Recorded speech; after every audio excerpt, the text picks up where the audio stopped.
Yun oh.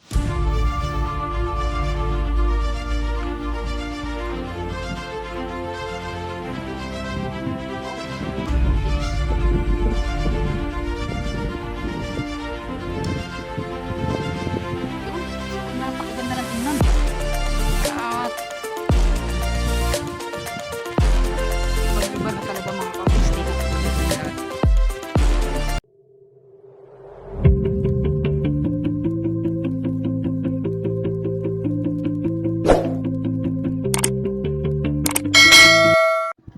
Yo, what's up mga ka-cottage? Magandang hapon po sa ating lahat. Yan, panibagong araw, panibagong update tayo. Yan. So, andito pala tayo mga ka-cottage. So, napakatagal po na ating hindi nakapunta dito. Nakapag-update dito po sa Maya. Ito, Barangay 22 na to mga ka-cottage. Dito banda, Barangay 23. Yan mga ka-cottage. So, pansin po ninyo mga ka-cottage. Nung siguro mga 4 months na or mga ilang buwan na mga cottage na hindi po tayo nakapag-update dito banda. So dyan po kasi yung kuan ng weighing, yung boundary hand. So bagong lahat mga cottage, bago ko po ituloy yung aking update ay mega shoutout pala sa lahat ng mga solid supporters natin, solid viewers, sa mga hindi pa po nakapag-subscribe dyan. So, baka naman mga cottage, sana naman po ay madagdagan yung mga subscribers natin. Yan, maraming salamat. So yun mga cottage, babalik tayo dito. So itong area na to mga cottage, ito na lang talaga dito sa Boulevard area at yung sa may Rotonda, dyan sa may Rojas, yun na lang talaga yung hindi pa talaga natatapos. At itong area na to sa Barangay 23, yan, marami pong mga tao ngayon na yan. So yan mga cottage, so may asfalto na pala. Dati ay kanila pang tinatrabaho itong dito sa daanan. At dito naman mga cottage, yung kulang na lang ay paglagay nila ng railings at pintura. So itong mga plant box mga cottage, ay itong mga halaman mautanim dito. So yung iba kasi yung nagko-contract dito, sila po yung gumagawa sila po. So tapos ito turn over sa DP. So sa city government na po yung bahala kapag ito po ay na-turn over na lahat. So yan o, may asfalto na. Patapos na talaga dito banda sa Boulevard area. From doon sa may Bukana, doon sa dulo, hanggang doon mga cottage, may Magsaysay area. So kunting-kunti na lang talaga mga cottage, yung tatrabahoin na lang talaga nila. Yung dyan sa abutment, dito sa may Isla Verde segment, doon sa may tawag niyan, ang tawag noon sa may Rojas Rotonda. Yan mga cottage. So yun, abangan na lang natin sa taong 2025 mga cottage, kahit na i-update naman natin araw-araw kung hindi pa naman matatapos.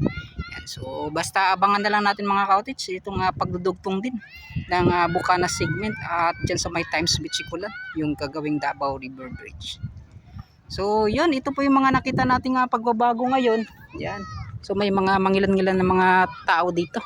Dito kasi ang mga cottage sa Badjo community. Makikita natin yan. You know.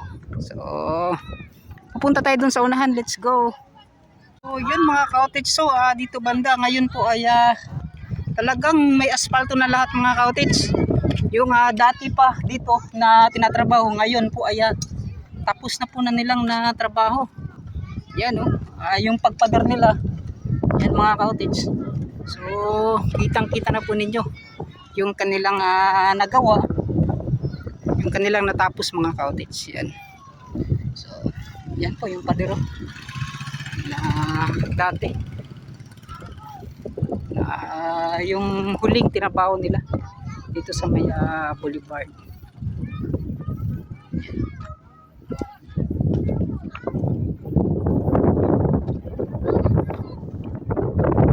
So ito po yung update sa may Isla Verde segment mga cottage. So konting-kunti na lang dito mga cottage.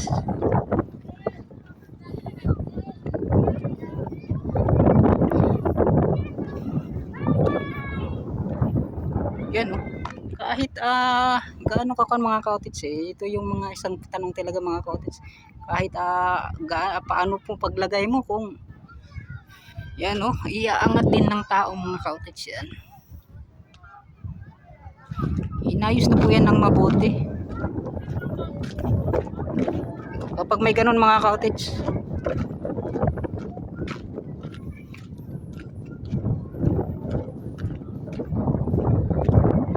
Kaya pala nakangat mga cottage, maangat nila kasi yun nga po ay hindi kasi nakasarado, parang kumbaga gipilo lang ba, kinorb lang nila yung parang lock po ng itong barbed wire.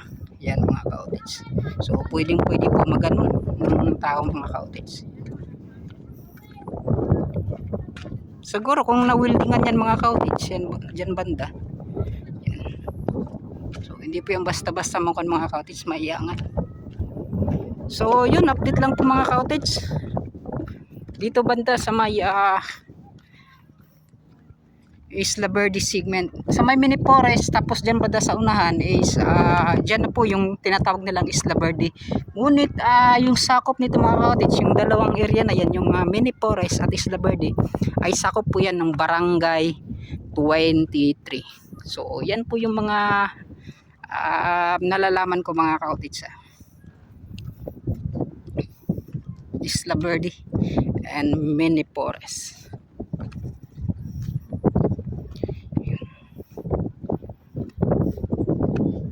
Yun o, yung dati na puro lupa pa, natambak po, ngayon po ay patapos na. Yan. So yung kulang na lang mga cottage yan so dito posibleng lalagyan pa yan ng rail guard para mga cottage yan. Ito hanggang doon sa unahan yung pababanan niya. Yan. At ito yung mga kulay para sa daan, yung sa non-overtake. At yun,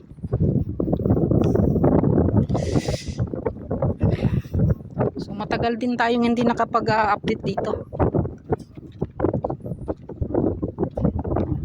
At yung sa poste pala mga cottage, hindi pa pala sila kumpleto. Yan, kasi yung mga pinista yung mga nakalabas.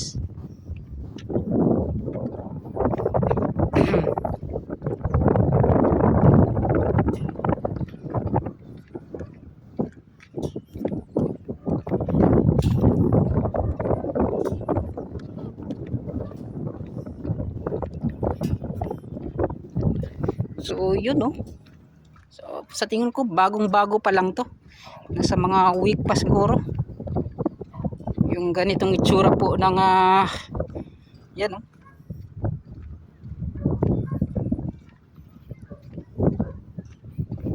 kulay itim pa talaga itong asfalto na inilagay. Yan mga cottage, so maganda tingnan. So yun nga lang po, kailangan talaga alagaan mga cottage. Yan. So ito yung huling dugtong niya mga cottage dito banda. Yan.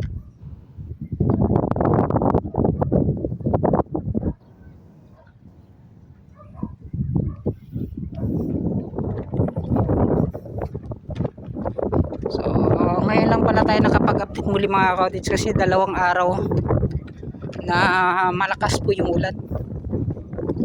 So mahirap pong i-update yan mga cottage.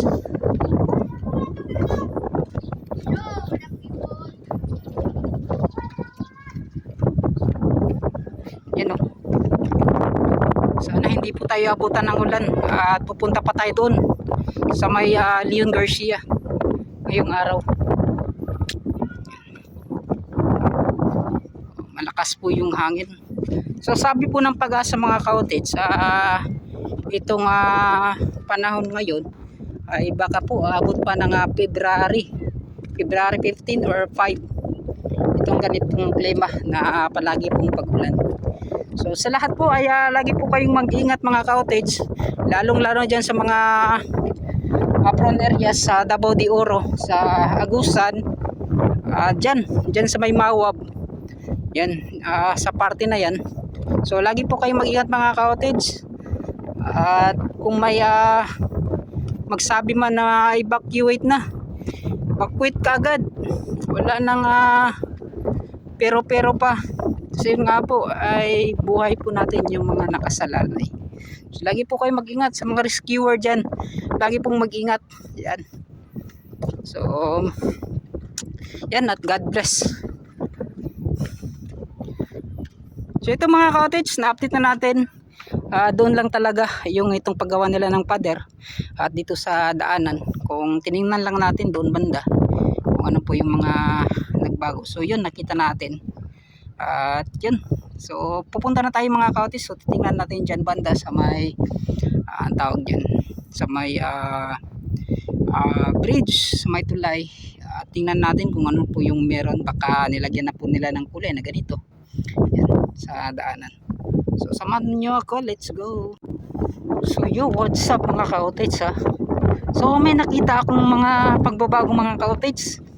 At yun, confirm natin na may kulay na talaga yung ginagawang tulay dito po sa may Santa Ana Wharf. Yan mga ka-outage, so may kulay na po. Yan, so lalapitan natin yan dyan banda. So sana po ay si Ratcho, si SG Vlogger yung nagbabantay dito mga cottage. At makahingi tayo ng update, ng permiso para makapag-update ng mga cottage. Yan o, kita ninyo yan. So kita po dito sa malayo. Kasi mga cottage, doon pala banda sa may apartment B, yung paggawa nila doon po sa may modular blocks na ginawa. Yan ay sabi daw kasi doon yung nakontrata, yung Concentrix, ay 1 month lang daw. So sabi nila mahirap daw kasi kapag 1 month lang. Kaya sabi niya baka po ay matatapos within 3 months. So yan, shoutout sa inyo.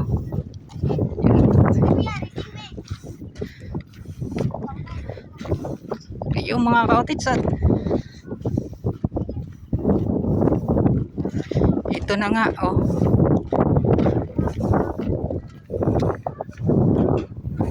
Yung pagbago na nakita natin.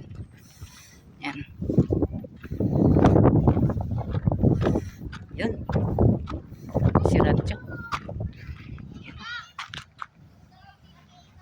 Yun oh.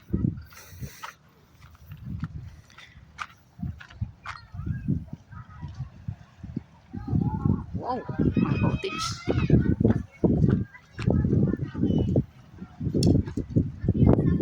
Yun, so napakaganda ng tingnan. At ibang-iba na talaga mga cottage, di na katulad ng dati. Yan oh. So parang hindi ata si Ratcho yung nagbantay. Sobrang sama po ng panahon, umulan na po mga cottage doon banda oh. Parang patungo na po dito yung ulan na yan. So di ko alam kung itutuloy ko po ba yung itong pag-update natin. Yun nga po mga cottage. So ipapakita ko sa inyo mga cottage. So, may parang lawin kasi doon banda yan. So, kita ba? So isa rin sa mga sign mga cottage kapag may lawin, yung ibon na yun. So hindi po makita. So yun. Kapag may ganun kasi mga cottage, may sa aking nakuan lang mga cottage may paparating kasi talaga na bagyo kapag may ganun. So ito na nga po yung mga nagbago. Sigurado ito po ay tapos na nilang nailagay din hanggang doon po sa dulo.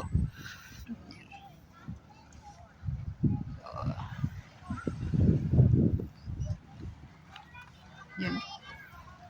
Sobrang sama ng panahon. Pupunta na po yan dito mga cottage. Ano? Yung maitim na kaulapan. So yun mga cottage, siguro hanggang dito na lang muna siguro. So ito yung update natin. So kita na po ninyo mga cottage, talagang tinatrabaho na nila, minamadali na lang tapusin itong ginagawang Davao Coastal Road at dito banda. So yan, posibleng dito naman banda mga cottage ay kanila pong aayusin to, tatrabahuin din. Ngunit dyan banda ay di po muna yan nila gagalawin kasi yun nga po ay yan lang kasi yung access nila mga cottage. So patungo dito sa kabila at dito sa taas yan. So ito lang yung madali talaga mga cottage na daanan nila. Yun. So yung mga cottage, at hanggang dito lang. Sa mega shoutout pala kay Sir SG Vlogger TV, kay Sir Ratcho. Yan, na nagbabantay, at sa kanyang mga kasamahan mga cottage. Yan, mega shoutout. At yun mga cottage, siguro hanggang dito na lang. Papaalam na po ako. Yan, nakita naman po ninyo kung ano po yung mga nagbago. Yan, may kulay na. So pupuntahan natin doon sa kabila, doon sa abutment B. So ano po yung mga natrabaho nila doon, yung paglagay po nila ng modular blocks. So yun, maraming salamat, mega shoutout, at yun, hanggang dito na lang. Papaalam na po ako. Mag ingat po tayong lahat, at bye bye na.